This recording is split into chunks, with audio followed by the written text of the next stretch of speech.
Hello friends, welcome to my YouTube channel. Friends, आज हम लोग मेरे राम का मुकुट भीग रहा निबंध पढ़ेंगे, जो कि यूजीसी नेट सिलेबस में यूनिट नंबर 9 में दिया गया हुआ है। आइए पढ़ते हैं इस निबंध को। महीनों से मन बेहद बेहद उदास है।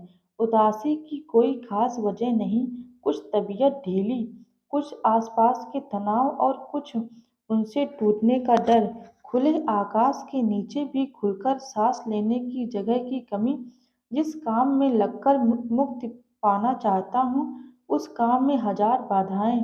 कुल ले देकर उदासी के लिए इतनी बड़ी चीज नहीं बनती। फिर भी रात रात नींद नहीं आती।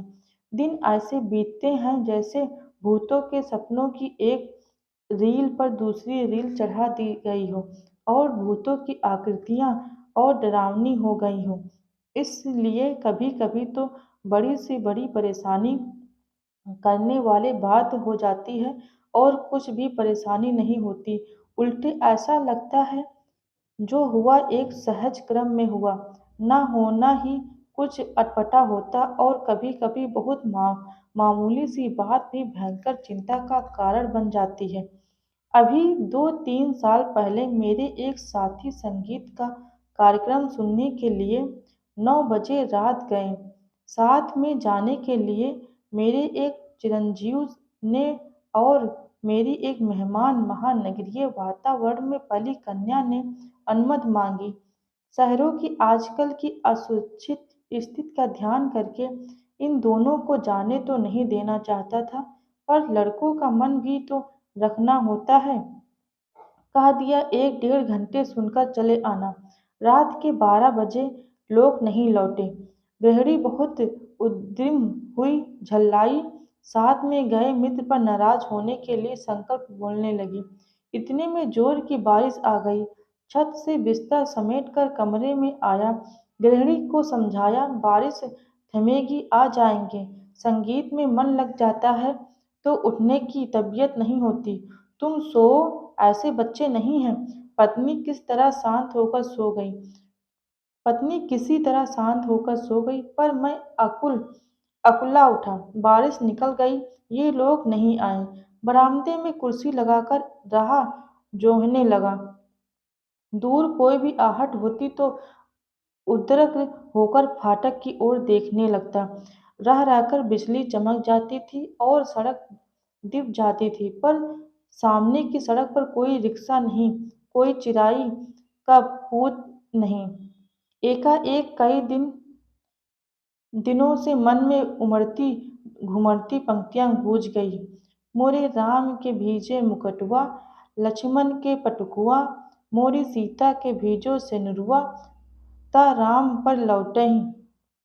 मेरे राम का मुकुट भीग रहा होगा, मेरे लखन का पटुआ दुपट्टा भीग रहा होगा, मेरी सीता की मांग का सिंदूर भीग रहा होगा। मेरे राम घर लौट आते हैं। बचपन में दादी नानी जाते पर वह गीत गाती। मेरे घर से बाहर जाने पर, विदेश में रहने पर वे यही गीत विहल होकर गाती और लौटने पर कहती, मेरे लाल को कैसा वनवास मिला था। जब मुझे दादी नानी की इस आकुलता पर हंसी भी आती। गीत का स्वर बड़ा मीठा लगता।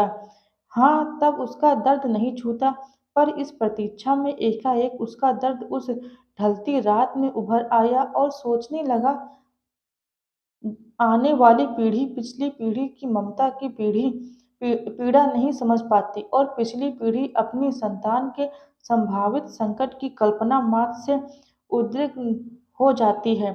मन में यह प्रतीति ही नहीं होती कि अब संतान समर्थ है, बड़ा से बड़ा संकट झेल लेगी। बार बार मन को समझाने की कोशिश करता।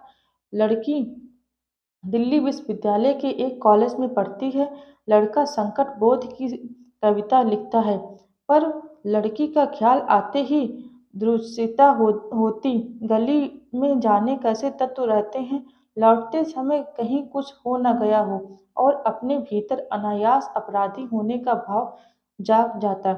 मुझे रोकना चाहिए था या कोई व्यवस्था करनी चाहिए थी।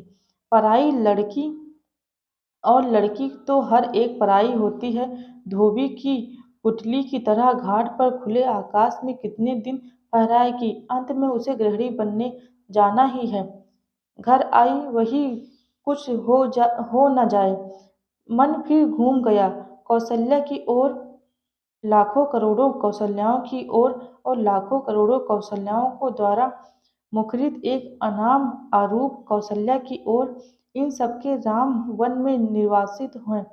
पर क्या बात है कि मुकुट अभी भी उनके माथे पर बंधा है और उसी के भीगने की इतनी चिंता है। क्या बात है कि आप भी काशी के रामलीला आरंभ होने के पूर्व एक निश्चित मुहूर्त में मुकुट की पूजा सबसे पहले की जाती है। क्या बात है कि तुलसीदास ने कानन को संत अवध समाना कहा और चित्रकूट में ही पहुँचने पर उन्हें कल की कुटिल कुचाल दीप पड़ी। क्या बात है कि आज भी वनवासी धनुर्धर राम की लोकमानस के राजा राम बने हुए हैं।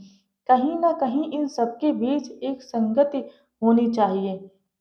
अभिषेक की बात चली, मन में अभिषेक हो गया और मन में राम के साथ राम का मुकुट प्रतिष्ठित हो गया। मन में प्रतिष्ठित हुआ इसलिए राम ने राजकीय वेश में उतारा, राजकीय रथ से उतरे, राजकीय भोग का परिहार किया। पर मुकुट तो लोगों के मन में था, कौशल्या के मातृ स्नेह में था। वह कैसे उतरता? वह मस्तक पर विराजमान रहा और रात भीगे तो भीगे, मुकुट न भीगने पाए, इसकी चिंता बनी रही। राजा राम के साथ उनके अंगरक्षक लक्ष्मण का कमर बंद दुपट्टा भी प्रहरी की जागरूकता का उपलक्षण है। न भीगने पाए और अखंड सौभाग्यवती सीता की मांग का सिंदूर न भीगने पाए। सीता भले ही भीग जाए, राम तो वन से लौट आए, सीता को लक्ष्मण फिर निर्वासित कर आए, पर लोकमानस की राम की वन यात्रा अभी नहीं रुकी। मुकुट, दुपट्टे और सिंदूर के भीगने की आशंका अभी भी साल रही। कितनी अयोध्याएं बसी उजड़ी पर निर्वासित राम की असली राजधानी जंगल का रास्ता अपने कांटों, कुसों, कपड़ों, पत्थरों की वैसे ही ताज चुभन लिए हुए बरकरार है, क्योंकि जिनका आसरा साधारण गंवार आदमी भी लगा सकता है, वे राम तो सदा निर्वासित ही रहेंगे। और उनके भारत राजपाट को संभालने वाले भरत अयोध्या के समीप रहते हुए भी उनसे भी अधिक निर्वासित रहेंगे।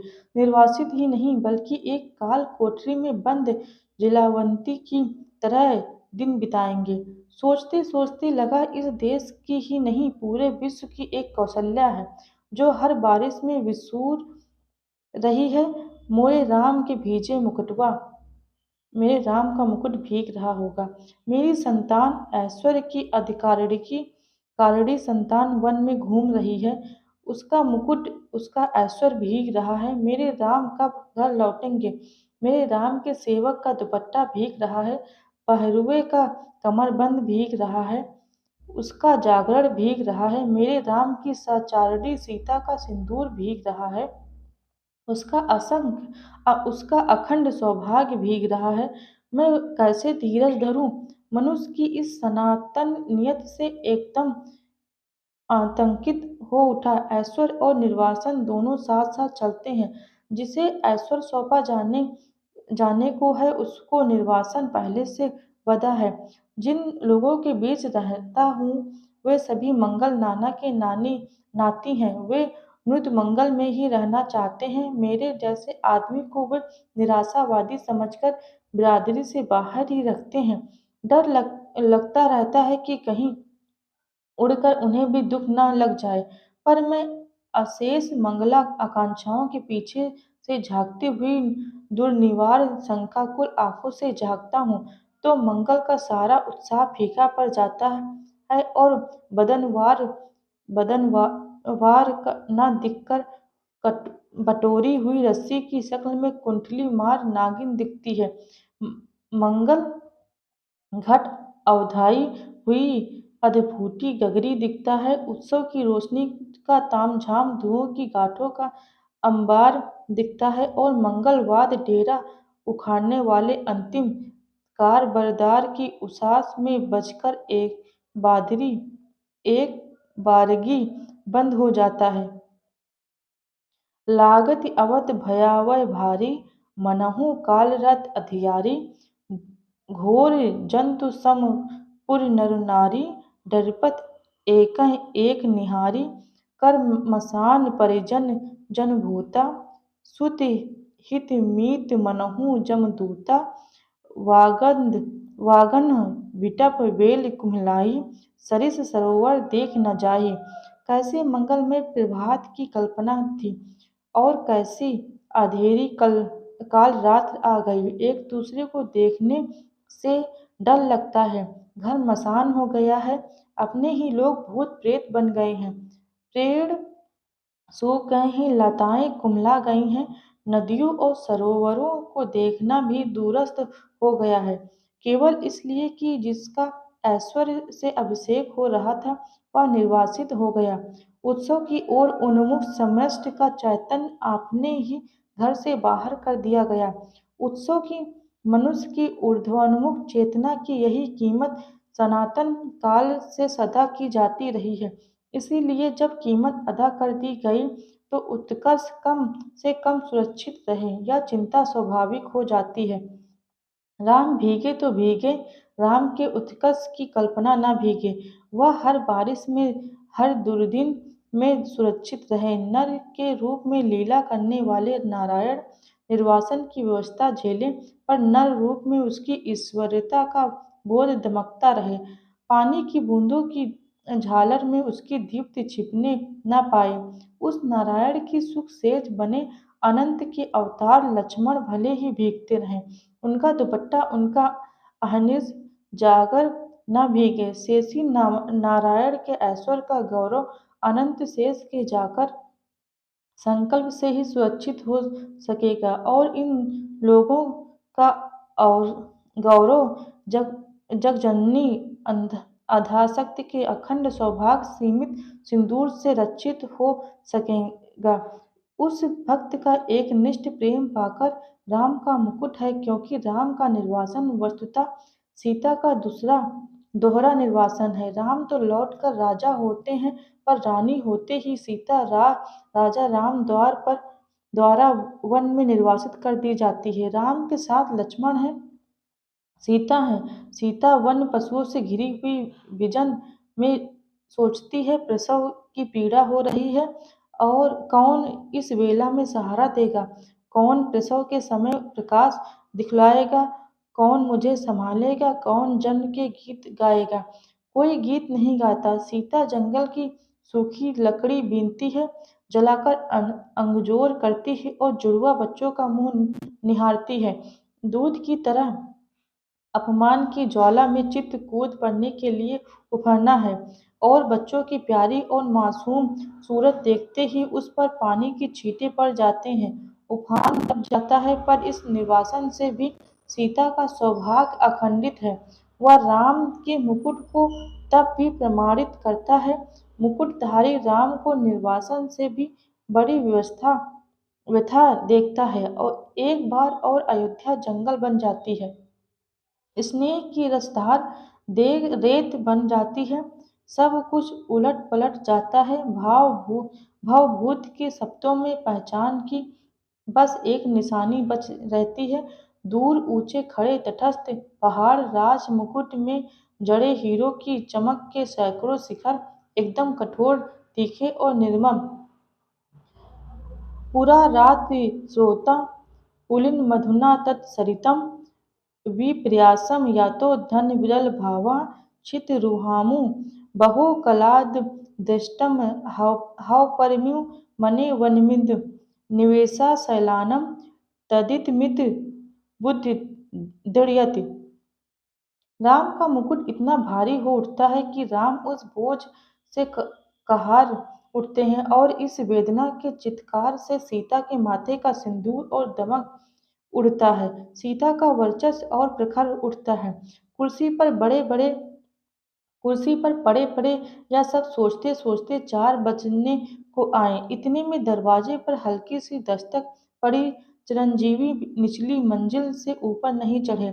सहमी हुई कृष्णा मेरी मेरी मेहमान लड़की बोली, दरवाजा खोलिए। आंखों में इतनी कातरता कि कुछ कहते नहीं बना, सिर्फ इतना कहा कि क्या तुम लोगों को इसका क्या अंदाज होगा कि अब हम कितने परेशान रहे हैं। भोजन दूर दूध धरा रह गया, किसी ने भी छुआ नहीं। मुंह ढाँप कर सोने का बहाना शुरू हुआ। मैं भी स्वस्थ की स्वास्थ्य की सांस लेकर बिस्तर पर पड़ा, पर अर्धचेतन अवस्था में फिर जहाँ खोया हुआ था वहीं लौट गया। अपने लड़के घर लौट आए, बारिश से नहीं संगीत से भीग भीग कर। मेरी दादी नानी के गीतों के राम, लखन और सीता अभी भी वन वन भीग रहे हैं। तेज बारिश में पेड़ की छाया और दुखद हो जाती है। पेड़ की हर पत्ती से टप टप बूंदें पड़ने लगती हैं। तने पर टिके तो उनकी हर नस नस में आप्लावित होकर बारिश पीठ गलाने लगती है। जाने कब से मेरे राम भीग रहे हैं और बादल हैं कि मूसलाधार ठर ढरकाए चले जा रहे हैं। इतने में मन में एक जोर धीरे से फुसफुसाता है, हाय राम, तुम्हारे कब से हुए? तुम कितनी बुनाहट पहचान में नहीं आती, जिसके व्यक्तित्व के ताने बाने तार तार होकर अलग हो गए। तुम्हारे कहे जाने वाले कोई भी हो सकते हैं कि वह तुम कह रहे हो। मेरे राम, और जोर की बात सच लगती है। मन कितना बड़ा बटा हुआ है।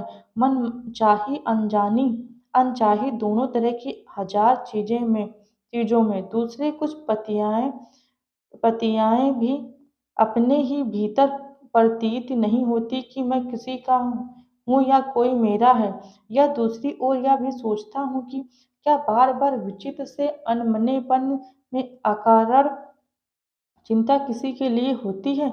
वह चिंता क्या पराये के लिए होती है? वह क्या कुछ भी अपनी नहीं है? फिर इस अनमनेपन में ही क्या राम अपनाने के लिए हाथ नहीं बढ़ाते? आए, क्या ना कुछ होना और ना कुछ बनाना ही अपनाने की उनकी बड़ी हुई शर्त नहीं है? तार टूट जाता है, मेरे राम का मुकुट भीग रहा है। यह भीतर से कहाँ पाऊँ? आप अपनी उदासी से ऐसा चिपकाव, अपने सकरे से दर्द से ऐसा रिश्ता, राम को अपना कहने के लिए केवल उनके लिए भरा हुआ हृदय कहाँ पाऊँ? मैं शब्दों के घने जंगलों में हिरा गया। जानता हूँ इन्हीं जंगलों के आसपास किसी टेकड़ी पर राम की पड़ कुटी है, पर इन उलझाने वाले शब्दों के अलावा मेरे पास कोई राह नहीं। शायद सामने उपस्थित अपने ही मनोराज्य के युगराज, अपने बचे खुचे स्नेह के पात्र, अपने भविष्य के संकट की चिंता में राम के निर्वासन का जोर ध्यान से आ जाता है। उनसे भी अधिक एक बिजली के जगमगाते शहर में एक पढ़ी लिखी चंद दिनों की मेहमान लड़की के साथ रात कुछ देर से लौटने पर अकारण चिंता हो जाती है। उसमें सीता का ख्याल आ जाता है। वह राम के मुकुट या सीता के सिंदूर के भीगने की आशंका से जोड़ो न जोड़े। आज की दरिद्र अर्थहीन उदासी को कुछ ऐसा अर्थ नहीं दे देता जिससे जिंदगी ऊब से कुछ उभर सके। और इतने में पूरब से हल्की उजास आती है और शहर के इस शोर भरे बियाबान में चक्की के स्वर के साथ चढ़ती उतरती जचसार गीत हल्की सी सिहरन पैदा कर जाती है। मोरे राम के भीजे मुकटवा और अमचूर की तरह विश्वविद्यालय जीवन की नीरसता में सूखा मन कुछ जरूर ऊपरी सतह पर ही सही भीगता नहीं तो कुछ नम तो हो ही जाता है। और महीनों की उमड़ी घुमड़ी उदासी बरसने बरसने को आ जाती है। बरस न पाए या अलग बात है, कुछ भीतर भाव हो तब न बरसे। पर बरसने का यह भाव जिस ओर से आ रहा है उधर राह होनी चाहिए। इतनी असंख्य कौशल्याओं के कंठ में बसी हुई जो एक अरूप ध्वनीय कौशल्या है। अपनी सृष्टि के संकट में उसके सतत उत्कर्ष के लिए आकुल उस कौशल्या की ओर, उस मानवीय संवेदना की ओर ही कहीं राह है, घास के नीचे दबी हुई, पर उस घास की महिमा अपरंपार है। उसे तो आज क्या, आज वन वस्तुओं पशुओं का राजकीय संरक्षित क्षेत्र बनाया जा रहा है। नीचे ढकी हुई राह तो सैलानियों के घूमने के लिए, वन पशुओं के प्रदर्शन के लिए, फोटो खिंचवाने वालों की चमत्कारी छवि यात्राओं के लिए बहुत ही रमणी रमणीक स्थली बनाई जा रही है। उस राह पर तुलसी और उसके मानस के नाम पर बड़े बड़े तमाशे होंगे, फुलहारियाँ दगेंगी, सैर सपाटे होंगे, पर वह राह ढकी ही रह जाएगी। केवल चक्की का स्वर, श्रम का स्वर, ढलती राह में, भीगती राह में अनसोए वात्सल का स्वर राह तलाशता रहेगा। किस ओर राम मुझे होंगे बारिश से बचने के लिए, किस ओर बता तो सखी।